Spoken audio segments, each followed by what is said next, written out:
दोस्तों, आज हम देखेंगे कि इच्छा इच्छा क्या है और इच्छा से लाभ हानि क्या होता है। इच्छा हमें रखनी चाहिए, नहीं रखनी चाहिए, वगैरह वगैरह। मैं डॉक्टर मनीषा। मेरे नाम का मीनिंग मनीषा भी इच्छा ही है। तो इच्छा क्या है और प्रेम, सुख, शांति, आनंद, शक्ति, ज्ञान आदि जो आत्मा के निजी गुण हैं, जिनके पाने पर हमें सच्चा संतोष प्राप्त होता है। पर जब हम यह भूल जाते हैं कि हम एक आत्मा है और यह शरीर एक वस्त्र है, तो इन आत्मिक गुणों की पूर्ति हम इंद्रियों के द्वारा करने लगते हैं, अर्थात सेंस ऑर्गन के प्रयोग द्वारा।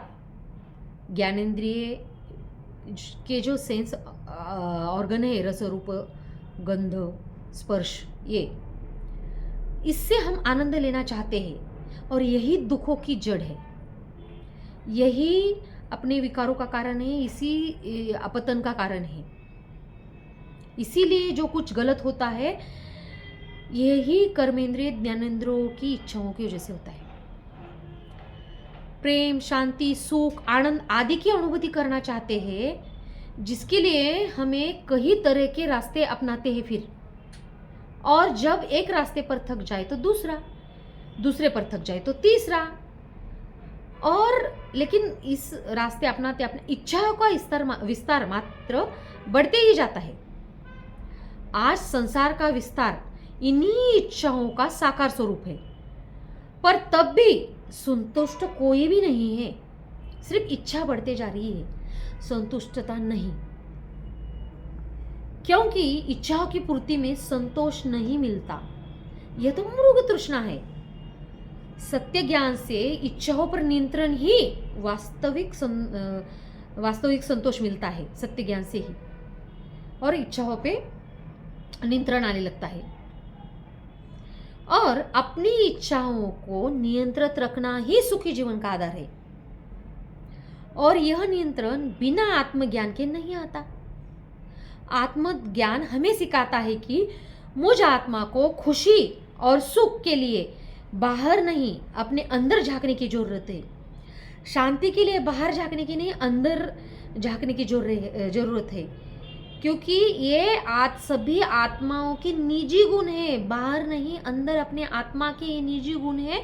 सिर्फ वो कमजोर हो गए हैं, उसकी शक्ति क्षीण हो गई है और उसको बढ़ाना है, बस। बाहर नहीं ढूंढना। ये कम जो हो गए हैं उसको हमें सिर्फ शक्ति, आत्मबल, मनोबल जो कम हुआ है उसको बढ़ाना है। आत्मा के गुणों की शक्ति जो कम हो गई है उसको बढ़ाना है।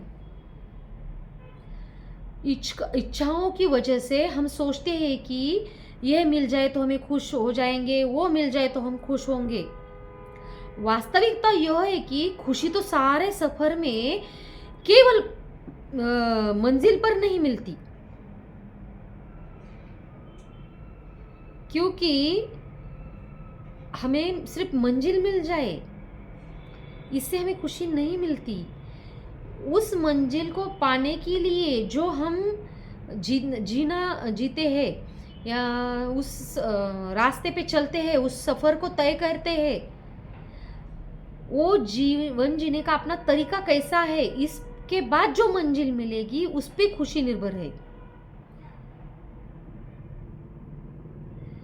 मंजिल, सफर तो इन इच्छाओं से भी ऊपर है, और ये सफर अच्छे रीति से तय करने के लिए हमें परमात्मा ज्ञान मिलना और उसके राह पर हम चलना, सही तरीके से चलना, और उसके बाद हमें मंजिल जो सही मिलती है उसका आनंद अलग है।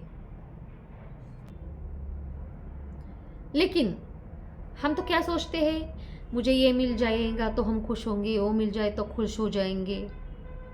और सब कुछ आजकल लोग खुशी कहाँ ढूंढ रहे हैं, तो धन में, रिश्ते में, पद, मान, सम्मान, शान, ये पूरे भौतिकी चीज़ों में, और यही बटोरने में खुशी ढूंढ रहे हैं।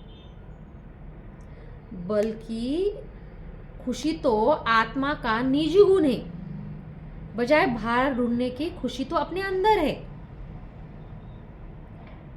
और ये जीवन की प्रतियोगिता जो हम सोचते हैं कि जीवन सिर्फ प्रतियोगिता है, कंपटीशन है, बट ये सिर्फ प्रतियोगिता नहीं है, एक सुंदर यात्रा है।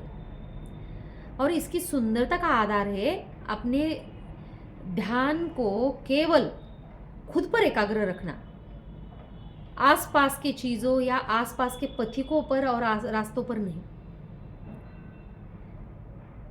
और जब हमें सत्य ज्ञान होता है तभी हम इस इच्छाओं का कारण और निवारण समझ सकते हैं। स्वयं और ईश्वर के सत्य स्वरूप का ज्ञान ही वास्तविक संतुष्टि का आधार है। और सत्य प्रभु का ध्यान ही इस सभी इच्छाओं को नियंत्रण करने में हमें मदद करेगा, सहायता करेगा।